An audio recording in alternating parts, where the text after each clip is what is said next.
ॐ भूर्भुवः स्वः तत्सवितुर्वरेण्यं भर्गो देवस्य धीमहि धियो यो नः प्रचोदयात्। ଆଜି ସମାଜରେ ସମ୍ପୂର୍ଣ୍ଣ ବ୍ୟକ୍ତିତ୍ୱ ବିକାଶର ଉତ୍ତରଦାୟିତ୍ୱ ଶିକ୍ଷକର ଅଟେ। ସେଥିପାଇଁ ଆଜି ସମାଜରେ ଶିକ୍ଷକମାନଙ୍କର କର୍ତ୍ତବ୍ୟ ବହୁତ ବଢ଼ିଯାଇଛି।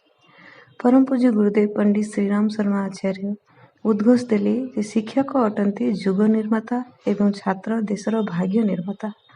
ଆଜି ସମାଜକୁ ଏକ ଚରିତ୍ରବାନ, ସଂସ୍କାରବାନ, ଜ୍ଞାନବାନ ଛାତ୍ର ଦେବାର ଭୂମିକାରେ ଶିକ୍ଷକର କର୍ତ୍ତବ୍ୟ ହେଉଛି ଅନ୍ୟତମ। ଆଜି ସମାଜରେ ଭୌତିକ ଦୃଷ୍ଟିରୁ ବହୁତ ପରିବର୍ତ୍ତନ ହେଉଛି। ଟେକ୍ନୋଲୋଜି କ୍ଷେତ୍ରରେ ମଧ୍ୟ ଆଗେଇ ଚାଲିଛି। ଗୋଟିଏ ଦେଶରୁ ଅନ୍ୟ ଦେଶକୁ ଯଦି ମେସେଜ ପଠାଇବାକୁ ଅଛି ତ 1 ସେକେଣ୍ଡରେ ପହଞ୍ଚି ଯାଉଛି। ବାହାରର ଦୂରତା ତ କମି ଯାଉଛି, କିନ୍ତୁ ହୃଦୟର ଦୂରତା ବଢ଼ି ଚାଲିଛି। ଆଜି ଜୀବନ ଆରାମଦାୟକ, ସୁଖମୟ, ପ୍ରଗତିଶୀଳ ହୋଇଯାଉଛି, କିନ୍ତୁ ଭାବନାତ୍ମକ ଦୂରତା ବଢ଼ି ଚାଲୁଛି। ଏମିତିରେ ଶିକ୍ଷକର ଦାୟିତ୍ୱ କ'ଣ? ଏମିତିରେ ଆମେ ଆଗାମୀ ପିଢ଼ିକୁ କ'ଣ ଦେବା? ଧନ ସମ୍ପଦ ଦେବା ନା ବିରାସତ ଦେବା? ଧନ ସମ୍ପଦ ତ ରାବଣ ପାଖରେ ବି ଥିଲା, ଦୁର୍ଯ୍ୟୋଧନ ପାଖରେ ବି ଥିଲା, କିନ୍ତୁ ତାର ଫଳାଫଳ କ'ଣ ହେଲା ଏହା ଆମେ ସମସ୍ତେ ଭଲ ଭାବରେ ଜାଣିଛୁ। ତେବେ ଆମେ ଆଗାମୀ ପିଢ଼ିକୁ ବିରାସତ ଦେବା କଥା ଭାବିବା। ବିରାସତରେ କ'ଣ ଦେବା? ଭଲ ସଂସ୍କାର ଦେବା, ଉଚ୍ଚ ବ୍ୟକ୍ତିତ୍ୱ ଦେବା, ବିଦ୍ୟା ଦେବା। ଡକ୍ଟର ସର୍ବପଲ୍ଲୀ ରାଧାକୃଷ୍ଣନ କହିଥିଲେ ଯେ ଶିକ୍ଷକର ମସ୍ତିଷ୍କ ଦେଶର ସର୍ବଶ୍ରେଷ୍ଠ ମସ୍ତିଷ୍କ ଅଟେ ଓ ଶିକ୍ଷା ଦ୍ୱାରା ହିଁ ମାନବର ମସ୍ତିଷ୍କର ସଦୁପଯୋଗ କରାଯାଇପାରିବ। ତ ଭୁଲ କେଉଁଠି ହେଉଛି? ଭୁଲ ହେଉଛି ଆଜିର ଶିକ୍ଷାର ପଦ୍ଧତିରେ।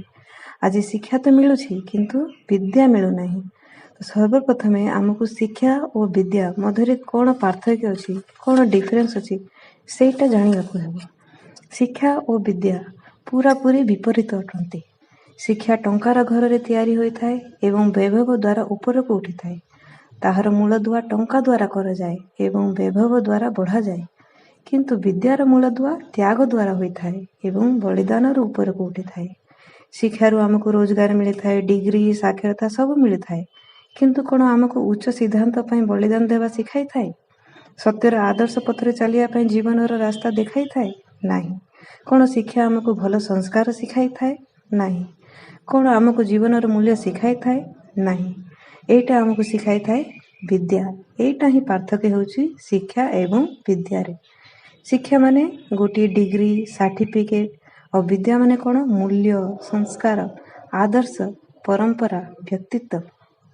ପିଲାମାନଙ୍କୁ ଆମେ ଡକ୍ଟର ବନେଇବା, ଇଞ୍ଜିନିୟର, ସାଇଣ୍ଟିଷ୍ଟ ବନେଇବା କିଛି ଭୁଲ କଥା ନୁହେଁ, କିନ୍ତୁ ଏହା ସାଙ୍ଗରେ ତାଙ୍କୁ ବିଦ୍ୟାର ଅଧ୍ୟୟନ କରିବା ବି ଜରୁରୀ। ଶିକ୍ଷା ସାଙ୍ଗେ ସାଙ୍ଗେ ବିଦ୍ୟା ମଧ୍ୟ ଦେବା ଜରୁରୀ। ତାଙ୍କୁ ଗୋଟିଏ ଭଲ ମଣିଷ ବନେଇବା ଜରୁରୀ।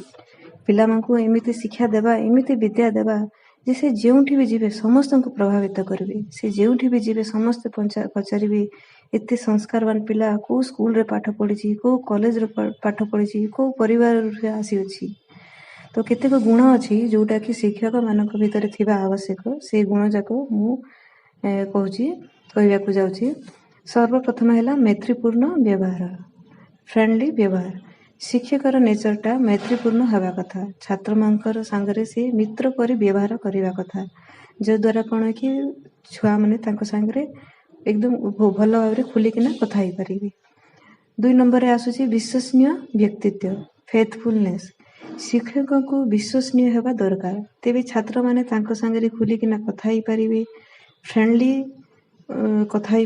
ଭାବରେ କଥା ହେଇପାରିବେ। ଛାତ୍ରର ବିଶ୍ୱାସ ଶିକ୍ଷକ ଉପରେ ଥିଲେ ସେ ସବୁ କଥା ଶିକ୍ଷକଙ୍କୁ କହିଥିବ ଏବଂ ତାଙ୍କ ଭିତରେ ଯଦି କିଛି ଖରାପ ଗୁଣ ଅଛି, କିଛି କମି ଅଛି, ତାଙ୍କର କିଛି ସମସ୍ୟା ଅଛି, ତ ତାହାକୁ ଶିକ୍ଷକ ପୁରାପୁରି ତାକୁ ଭଲ ଭାବରେ ଦୂର କରିପାରିବେ। ଗୋଟିଏ ଶିକ୍ଷକର ସବୁଠାରୁ ମୂଲ୍ୟବାନ ବସ୍ତୁ ହେଉଛି ଛାତ୍ରର ବିଶ୍ୱାସ। ଯଦି ଛାତ୍ରର ବିଶ୍ୱାସ ଆମେ ଜିତି ଦେଇଛୁ, ତ ତେବେ ଆମେ ତାକୁ ଇଜିଲି ଚେଞ୍ଜ କରିପାରିବୁ। 3 ନମ୍ବରରେ ଆସୁଛି ଅନୁଶାସିତ, ଡିସିପ୍ଲିନ। ଯଦି ଆମ ଜୀବନରେ ଅନୁଶାସନ ନାହିଁ, ତେବେ ଆମେ କେବେ ବି ସଫଳ ହୋଇପାରିବା ନାହିଁ। ଆଉ ଛାତ୍ରମାନଙ୍କୁ ଆମେ ଯେଉଁ ଅନୁଶାସନ ଶିଖାଉଛୁ, ପୂର୍ବରୁ ଆମକୁ ମଧ୍ୟ ସେ ଅନୁଶାସନ ପାଳନ କରିବାକୁ ହେବ। ଆଜିକାଲି ଯୁଗରେ କ'ଣ, ଯଦି ଆମେ ଛାତ୍ରମାନଙ୍କୁ କିଛି ଅନୁଶାସନ ଶିଖାଉଛୁ ଓ ନିଜେ ଆମେ ପାଳନ କରୁନୁ, ତ ସେମାନେ କ'ଣ ଆମ ଜୀବନକୁ ଦେଖି ଆମ ଜୀବନଶୈଳୀକୁ ଦେଖି ସେମାନେ କହିବେ ଯେ ସେ ତାଙ୍କ ଜୀବନରେ ତ ସେ ଅନୁଶାସନ ପାଳନ କରୁନାହାନ୍ତି ଓ ଆମକୁ ଶିଖାଉଛନ୍ତି। ଛୋଟ ଘଟଣାଟେ କହିବା ପାଇଁ ଚାହିଁବି। ମହାତ୍ମା ଗାନ୍ଧୀ ଙ୍କ ପାଖରେ କ'ଣ ଥରେ ଗୋଟେ ମହିଳା ଆସିଲେ ତାଙ୍କ ଛୋଟ ଛୁଆକୁ ନେଇକିନା। ଆଉ ସେ ଛୋଟ ଛୁଆଟା ବେଶୀ ମିଠା ଆଉ ଚକୋଲେଟ୍ ଖାଉଥିଲା।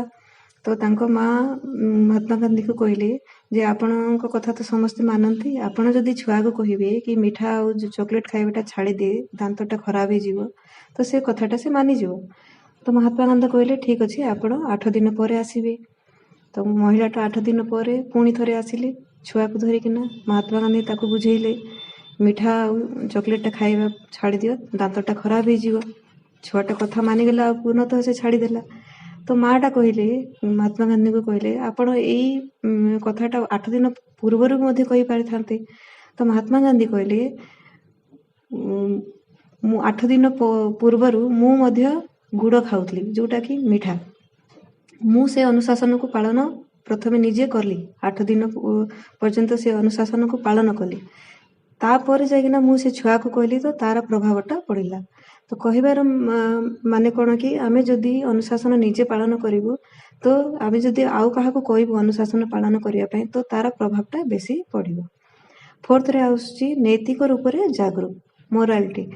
ଶିକ୍ଷକକୁ ଏହା ଜାଣିବା କଥା ଯେ ତାର କର୍ତ୍ତବ୍ୟ କ'ଣ, ସମାଜ ପାଇଁ, ଛାତ୍ର ପାଇଁ ତାଙ୍କୁ କ'ଣ କରିବାର ଅଛି, ଆଉ ସବୁ ଛାତ୍ରମାନଙ୍କୁ ସେ ନୀତିପୂର୍ଣ୍ଣ ଶିକ୍ଷା ଦେବା ଉଚିତ। 5th ଆସୁଛି ବୌଦ୍ଧିକ କୁଶାଗ୍ରତା, ଇଣ୍ଟାଲେକ୍ଚୁଆଲ। ବୁଦ୍ଧି କୁଶାଗ୍ର ରୂପରେ କାମ କରିବା କଥା। ଗୋଟିଏ ଶିକ୍ଷକର ବୁଦ୍ଧି କୁଶାଗ୍ର ରୂପରେ କାମ କରିବା କଥା, ଯଦ୍ୱାରା କ'ଣ ହେବ, ବଦଳୁଥିବା ପରିସ୍ଥିତିର ଆମେ ସାମଞ୍ଜସ୍ୟ କରିପାରିବା ଓ ଯେତେ ବି ସମସ୍ୟା ଆସିବ ତାର ସମାଧାନ ସରଳତାପୂର୍ବକ କରିପାରିବା। 6th ଆସୁଛି ଭାବନାରେ ଏକରୂପତା, ଇମୋସନାଲ ଫିଲିଂ। ଯେଉଁ ଶିକ୍ଷକର ଭାବନା ସମସ୍ତଙ୍କ ପାଇଁ ସମାନ ହେବା ଦରକାର। ଶିକ୍ଷକଙ୍କ ଆଚରଣ, ଚରିତ୍ର, ବ୍ୟକ୍ତିତ୍ୱ ଏମିତି ହେବା ଦରକାର ଯେ ଛାତ୍ରମାନେ ତାଙ୍କୁ ଦେଖି ତାଙ୍କଠୁ ପ୍ରଭାବିତ, ତାଙ୍କଠୁ ଇନ୍ସପାୟାର ହୋଇ ବହୁତ କିଛି ଶିଖି ଯାଇପାରିବେ। ଆମ ଜୀବନଶୈଳୀ ଏମିତି ହେବା କଥା ଯେ ଆମେ ଛୁଆମାନଙ୍କୁ କିଛି ନ ଶିଖେଇଲେ ମଧ୍ୟ ସେ ଆମ ଜୀବନଶୈଳୀକୁ ଦେଖି ସେ ବହୁତ କିଛି ଶିଖି ଯାଇପାରିବେ। ତ ଆଜି ଆମେ ସବୁ ଶିକ୍ଷକମାନଙ୍କୁ ସଂକଳ୍ପବାନ ହେବା ଆବଶ୍ୟକ ଯେ ଆମେ ସମାଜକୁ ଏମିତି ପିଢ଼ି ଦେବୁ ଯେ ଯେମାନେ କି ଦେଶର ଭାଗ୍ୟ ନିର୍ମାତା ହେବେ, ଦେଶକୁ ବିଶ୍ୱଗୁରୁରେ ପରିଣତ କରିବେ। ଯଦି ଆମର ଲକ୍ଷ୍ୟ, ଉଦ୍ଦେଶ୍ୟ, ସଂକଳ୍ପ ଉଚ୍ଚ ହୋଇଥିବ, ତେବେ ଭଗବାନଙ୍କ ଅନୁକମ୍ପା ମଧ୍ୟ ଆମ ପଛେ ପଛେ ଚାଲିବ। ତ ସମାଜକୁ ଆମେ ସଂସ୍କାରବାନ ପିଢ଼ି, ବିଦ୍ୟାବାନ ପିଢ଼ି ଦେବା, ଏହା ଆମର ପ୍ରଥମ ଲକ୍ଷ୍ୟ ହେବା ଆବଶ୍ୟକ।